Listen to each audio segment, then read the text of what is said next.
નમસ્કાર, તમે જોઈ રહ્યા છો Gujarati news YouTube channel. Viral video અને તાજા સમાચાર જોવા માટે અમારી આ ચેનલને સબસ્ક્રાઇબ કરો. જી તુષાર ગેલાણીના આત્મહત્યા બાબતે ઉમરા પોલીસ ખાતે અકસ્માત દાખલ થયેલો હતો, જેની તપાસ પીએસઆઈ બીબી પરમાર નાઓ કરી રહેલા હતા. પરંતુ ગઈ તારીખ 12/2/2026 ના રોજ તેમના દીકરી તન્વીબેને કેટલીક હકીકતો સામે આવતા એક અરજી આપી, જેમાં પૂનમબેન નામના મહિલા તેમના પિતાનું આર્થિક શોષણ અને આર્થિક લાભ મેળવતા હતા અને તેમનો કેટલોક માનસિક ત્રાસ પણ હતો તેવા એમના આક્ષેપો હતા.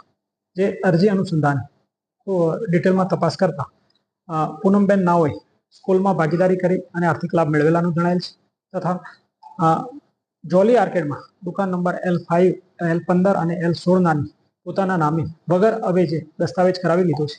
જે પ્રાથમિક રીતે બહાર આવતા તેમના દીકરી તન્વીબેનના આક્ષેપો પ્રાથમિક રીતે સાચા જણાયેલા અને આ જ ત્રાસના કારણે તુષારભાઈ આત્યંતિક પગલું ભરેલાનું તેમની રજૂઆત હતી, જે મુદ્દે તેમણે ગુનો દાખલ કરાવેલ છે અને આજે પૂનમબેનની ધોરણસરની અટક કરવામાં આવી છે.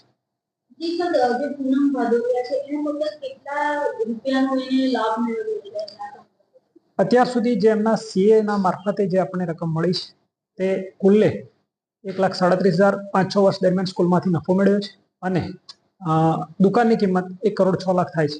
કુલ્લે 2,45,00,000 રૂપિયાનો લાભ પ્રાથમિક રીતે મેળવેલાનો જણાય છે.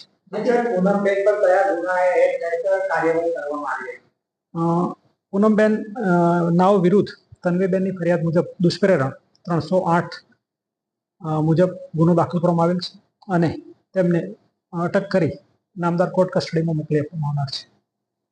આ ન્યૂઝના રિપોર્ટર છે Arvind Rathod. Gujarati news YouTube channel, Surat. ગુજરાતથી તમને મહત્વના સમાચાર મળતા રહેશે, માટે જોતા રહો ગુજરાતી ન્યૂઝ. ધન્યવાદ.